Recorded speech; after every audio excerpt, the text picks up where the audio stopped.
Zhongli is a god of contract who is so abundant that he never have money with him. There you go guys, you know that you're rich when people around you just pays for your bills constantly. And so since he having a third rerun banner this time around, I know that many of us are going to be pulling for him because we know that how broken of a support Zhongli can be. And so in today's video, I will go very in depth into Zhongli's build, showing you everything you need to know about this character as well as a number of ways that you can go around building him. I'll be having timestamp throughout the video to help you navigate easier, and with that, let's just dive straight into the video. First, we'll go through everything about Zhongli's talent and skill before I talk about some of Zhongli's most popular playstyle. Zhongli's normal attack, the Rain of Stone, has a 6 consecutive spear track. Unless you're going to be building Zhongli as a DPS, there isn't much to this besides his beautiful animation of Zhongli kicking his spear. Something to note is that the scaling of his normal attack is quite low, so something to keep in mind if you're planning to build him as a DPS. Now, Zhongli's elemental skill is where most of his value come from. On pressing Zhongli's E skill, you create what's called a Stone Steely, which is like a giant geo construct that deals AoE geo damage to your surrounding opponents. However, you almost always never want just to press his E skill, but hold down his E skill, which then not only creates the Stone Steely but also creates yourself a shield. Now, what's so good about the shield is that it has the possession of 150% damage absorption on all elemental and physical damage, which at this point in time only Zhongli's shield can do that. But not only that, while your party member is under the protection of the Jade shield, opponents around you will have a decrease in their elemental resistance as well as physical resistance by 20%. So if we, for example, compare to the 4-piece Viridescent, which gives you a 40% resistant decrease of one element, Zhongli on the other hand will give you all elemental and physical resistant decrease for 20%, which is really good. Not only that, the shield has an uptime of 20 seconds but only has a 12-second cooldown, guys. So in other words, if you use the shield good enough, it's basically an equivalent of 100% shield duration uptime. Now, some of the things to note about Zhongli Stone's monolith is that whenever you set one up, you will not be able to reposition the stone monolith until it breaks, which means that whenever you hold down Zhongli's E skills or press, while the stone monolith is still present on the field, you will only either deal geo damage or just create a shield for yourself. Also, the stone monolith is considered as a geo construct that can block attack and also help you to climb during exploration, or helps you to climb up and deals plunging attack damage as well. However, those are not the main reason of Zhongli having access to the stone monolith. The main reason is that it allows Zhongli to do the Kabedon.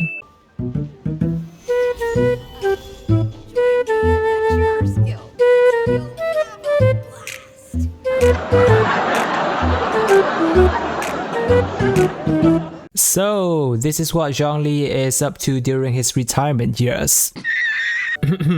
Joking. Zhongli's elemental burst planet B4 is basically where Zhongli deals the most of his damage, because Zhongli just basically summons a meteor out of nowhere, deals an insane amount of geo AoE damage, and turns enemies into stone for a short period of time, up to 4 seconds if you're at talent 10. Now, his burst energy only requires 40 and it deals already a 401% at level 1 up to 900% at talent level 10, which is very high damage, guys. And so even if you're not focusing on building elemental burst damage onto Zhongli and only support your team, his burst has the power to do that, as it already does a decent amount of damage at no investment, plus it petrifies your enemies for a few seconds, just like having your enemies under frozen effect. Now, that's not all in Zhongli's kit. If his E skills and burst is already very good, his passive talents are what takes them up to the next level. Zhongli's first passive basically gives the Jade shield a 5% increase in shield strength every time it is hit, up to 5 times, which is a total of 25% shield strength increase until the shields disappear. And this is the main reason why Zhongli's shield is just so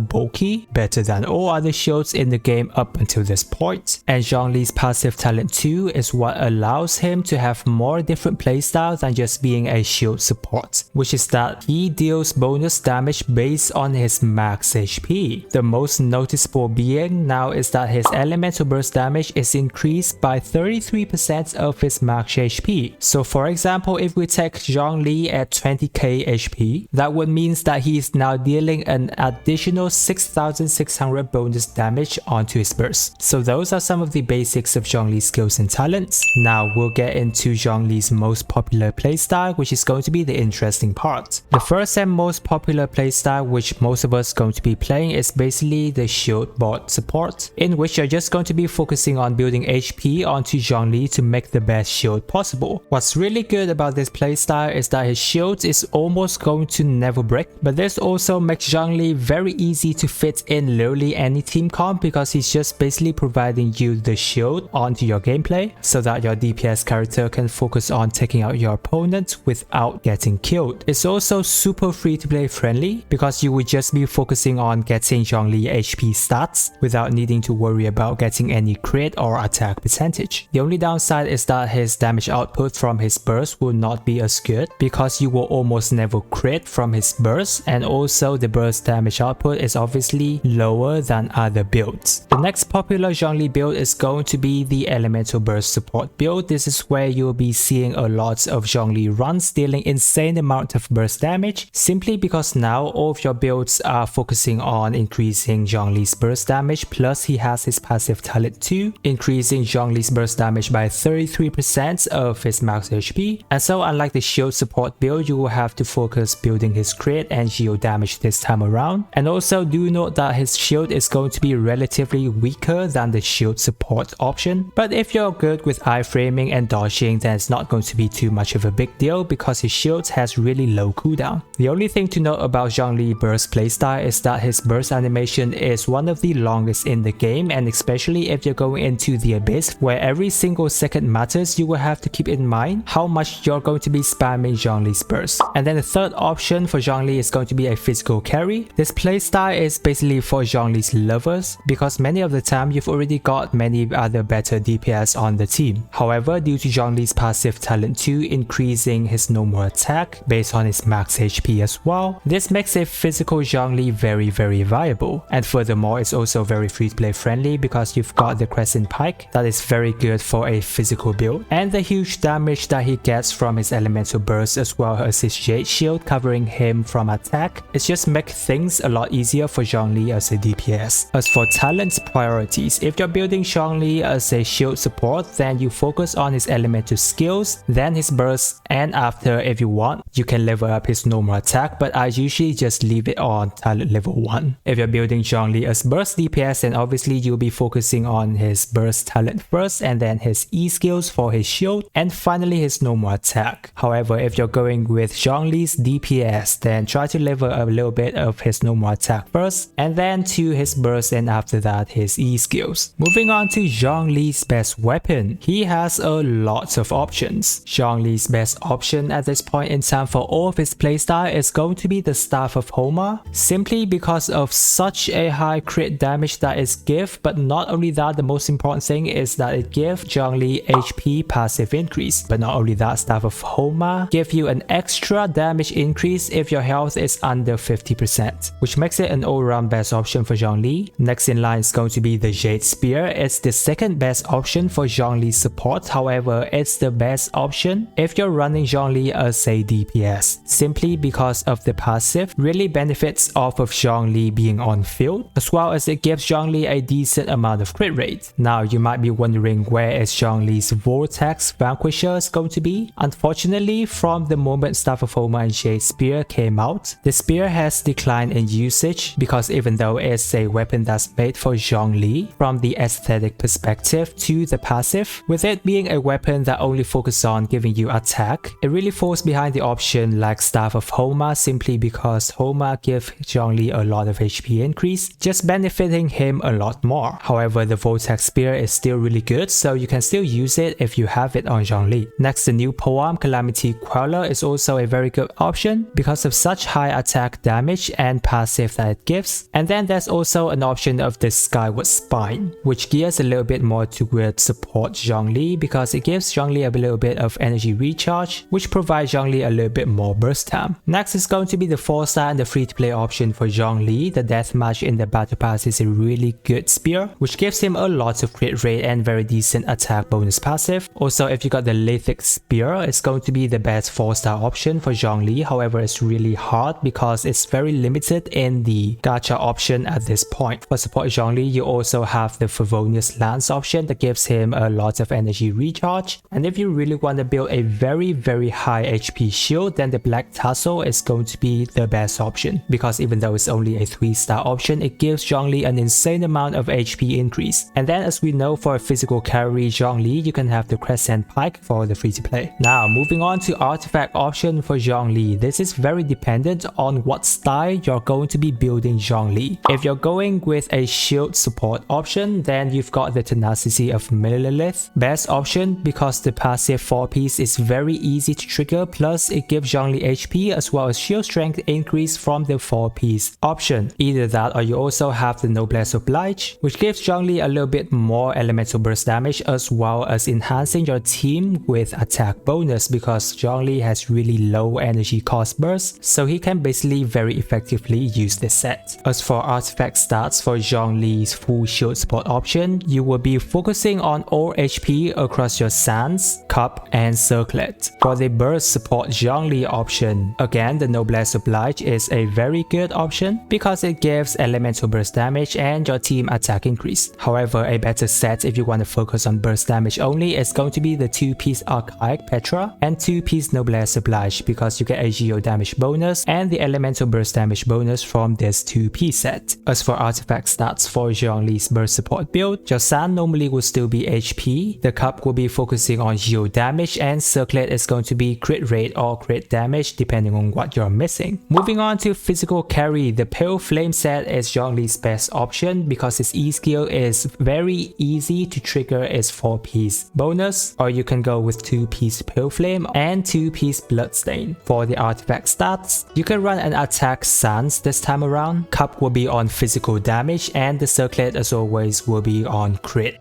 Moving on to Zhongli's Constellation, he's already very good at C0 already, so unless you really like the character, you shouldn't have to invest into any of his cons. Zhongli C1 increased the maximum amount of stone stele that he can create at a time to 2 maximum. Basically before you can only create 1, but now you can create 2 at the same time. However, you will still need to wait until they break before you can set up another one. C2 allows him to create Sage Shield whenever he uses burst. This offers immense utility for support Zhongli builds, because now refreshing his shield is a lot easier. C3 increases E skill by 3 level talents, and C4 increases the AoE of his elemental burst by 20% as well as increase the duration to 2 seconds longer, which is a maximum of 6 second petrified, which is pretty good. Now his C5 is also insane. It gives an extra 3 level to his elemental burst damage, so basically you're now looking at 1034% talent damage at level 13, and that damage number is nothing to be something to laugh at. As for C6, it allows Zhongli to have a bit of HP regeneration, because now whenever his Jade Shield takes damage, it will convert 40% of that into HP for the current character. However, this Constellation is going to be a bit of a double-edged sword if you're using Staff of Homa or Hu Tao, because now the HP is going to be constantly increasing back up. Moving on to Zhongli's team comp, he is actually one of the easiest character to build a team around, because for Zhongli you can just literally slot him into any spot on any team, because I'm sure 80 to 90% of the player who's using Zhongli will be building him as a support or a little bit of an elemental burst damage. And so in both cases you can have option to run with a Geo Resonance that gives your team more shield strength as well as 15% attack increase, which is very decent. Either that or you can just focus on other elemental resonance like double Pyro or double Cryo and slot in Zhongli onto the team, and they will still work perfectly. The only difference in terms of team comp you have to focus on is if you're building a physical carry team, then at that point you can think more about character options that enhances Zhongli's physical attack, like Bennett and Yunjin now works really well with Zhongli, or you can also have Lisa along with another Cryo character for Superconduct, enhancing Zhongli physical damage even further, and Lisa also has has the option to reduce physical resistance on your enemies. And so guys, Zhongli is basically one of the oldest character in Genshin Impact up till now. He came out back in patch 1.1 and up until now he's still considered to be one of the best support character in the game, especially when you're in the end game and you're up against the Abyss. You will find him almost on every single team that you're running. The only thing right now for Zhongli is that there are going to be introduction of more enemies that ignore shield, which then would require you to do a little bit more thinking in terms of what kind of team you're running going up against those kind of enemies. But either way, Zhongli's shield will still be carrying you to at least 95% of Genshin Impact content for a long time. And so guys, that should be everything in terms of Zhongli. Let me know down in the comment section which type of playstyle you're going with him, and if you found the video helpful guys, you might want to check out some of my other build video, as I'm sure it will help you out as well. If you're new to the channel, be sure to subscribe for more of my Supra guides, tips and tricks and builds. With that, I wish you a Supra day and I will see you on the next video.